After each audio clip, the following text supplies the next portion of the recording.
Hello everybody, welcome back to my channel. Today I wanted to make a video going over the best end game gear setups for Legends Rewritten. Anyways, let's hop into it. So I'm going to be going over all the armor pieces I think you should use, weapons and stuff like that. Now for my helmet, without a doubt, the best helmet in the game is Limitless. There really isn't any argument there. It gives 750 HP and 550 mana. Nothing else really comes close to being this broken. It is fantastic. The way you get this is through Christmas gifts, which drop from the snowman mobs and then the winter colossal boss. Make sure you get this helmet before the winter event ends. It is so dang powerful and it is just super well rounded. Now, for the chest piece and leg plates, I personally use Zokia's plate and the Zokia's leg plate. So the Zokia's chest piece is 600 HP and 500 mana, and the Zokia's leg plates are 500 HP, 400 mana. Now, the one downside with using this setup is you don't get nearly as much health as Starforge. As you can see, I only have 2,903, but I get 1,998 mana. Also, I'll get ever so slightly more health when my HP stat is 100. It just takes so long to get that. Anyways, another good setup would be the Starforged plate and then the Starforged leg plates, because the Starforged plate, you are getting 1,500 HP and 425 mana, and then the Starforged leg plates, you're getting 1,000 HP, 300 mana. And as you can see, I go all the way up to 4,303 HP with still 1,823 mana. Now you're probably wondering, well Shasko, why don't you just use that? That is way more health and you're barely losing any mana. In my opinion, you do not need this much health at all. The 2,903 while using both Zokia's pieces is plenty of HP. You hardly ever die with that much. Now, one setup I used for a long time before I got the Zokia's plate was the mix match setup. Using the Starforged chest piece and Zokia's leg plates, you get very well rounded stats, 3,803 HP and 1,923 mana. So this is also a very viable setup. The stats are a lot more well-rounded. You're gonna never die with this because your HP is massive, and you only have about 75 less mana than you would with the Zokia's chest piece. The reason why I still use the Zokia's chest piece over the Starforged and I lose like so much health, as you can see, is because you do not need 3,800 HP. 2,903 HP is plenty. I like never die. Anything over 2,200 health, you're pretty much good for. And I would much rather have mass mana than mass health. But it is a debate there. I will say mixing matching is still a very good idea. Now let's go over the cape. There is no argument here. The best neck piece is the magic skill cape. You get 150 HP and 300 mana. There is no debate. This is the best one in the game. You get it the second you get level 100 magic. It disappears in your inventory. It is just so dang good. You get so much mana and health. Let's go over gear. So in my opinion, the best overall weapon in the game, there really isn't a debate about this, is the Crimson Staff. I made a full video about this a few days ago. I'll put the link in the description. This staff is ridiculous. You can charge it for about 2 hours in the in-game time. It does so much damage. You can one-shot the Winter Legendary Colossal boss. You can one-shot pretty much every single mini-boss in the game. It is so dang OP, and it is also kind of why I go for mass mana instead of a good amount of health and mana. Like, for example, as you can see, you just charge this thing forever and ever and ever, and then you can one-shot pretty much any boss in the game, except as you can see, it is very mana intensive. Let's see, I'm not going to one-shot the Boar King with this because I'm not going to charge it long enough, but even after charging it for, what, 10 seconds, how much is that going to do to him? That did a lot of damage to him.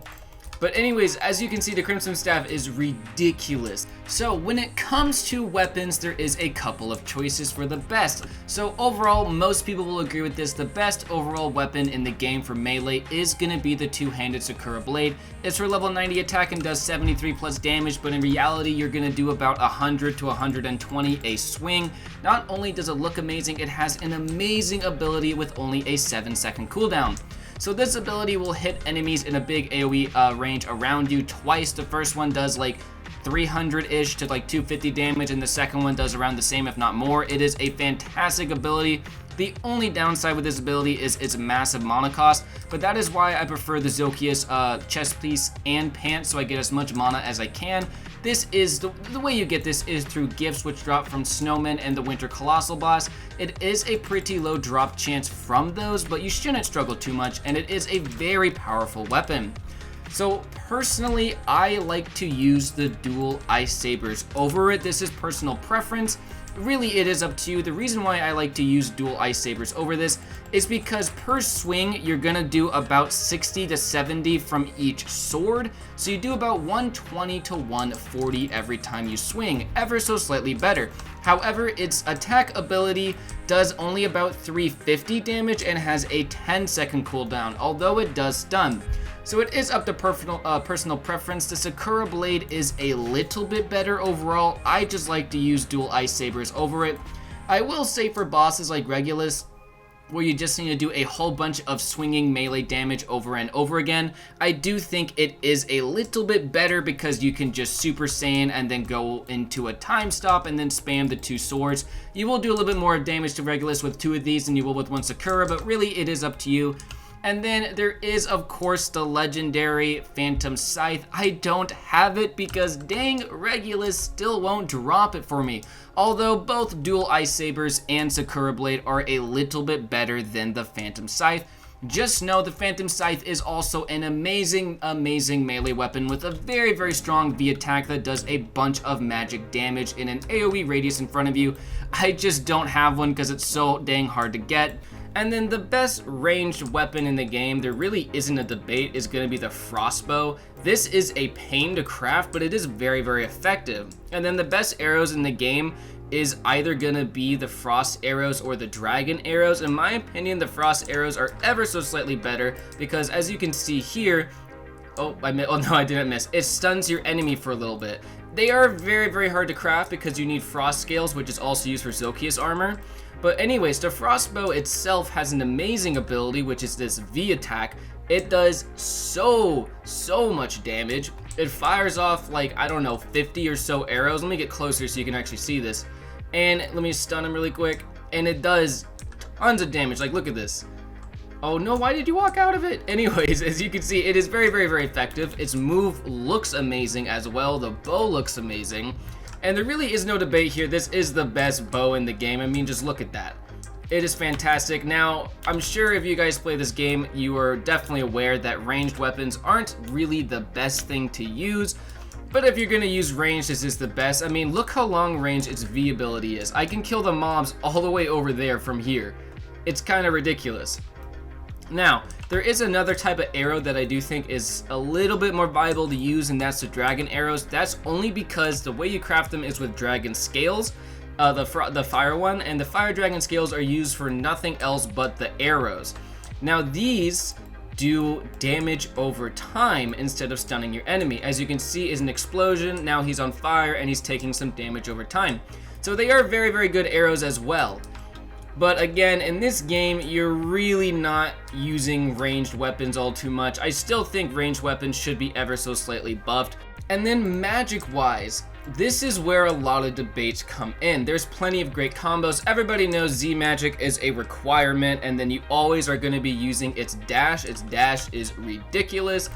Personally, I like to use Hero and Esper. The reason being is because you can spam stun enemies, you can chain destruction, and then you can do this gravity attack. Currently, I have Gates of Babylon on just because it's a good spammable ability with a lot of damage.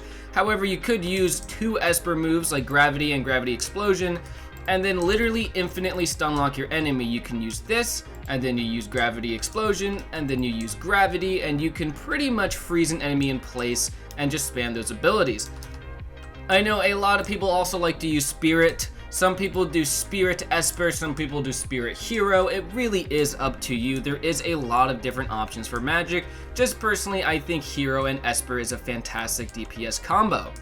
And then Z Magic also has very strong moves like Super Saiyan is fantastic for farming Regulus, Spirit Bomb is great for bosses, and then Omega Blaster is good for mobs, and stuff like that. And then the best blessing in the game, no debate really, is Wardo, because you can freeze time. This makes farming Regulus so much easier. Basically, the strat with that will be you go Super Saiyan like this, and then you're gonna pull out whatever your melee damage weapon is, and then, yeah, you just shred the boss with that.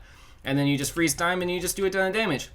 Anyways, guys, in my opinion, that is the best gear setups with the best magic setups. Let me know down below what you guys think the best magic setups are in the game. And leave a like if you enjoyed, subscribe for more, and I hope you have a great rest of your day. Bye.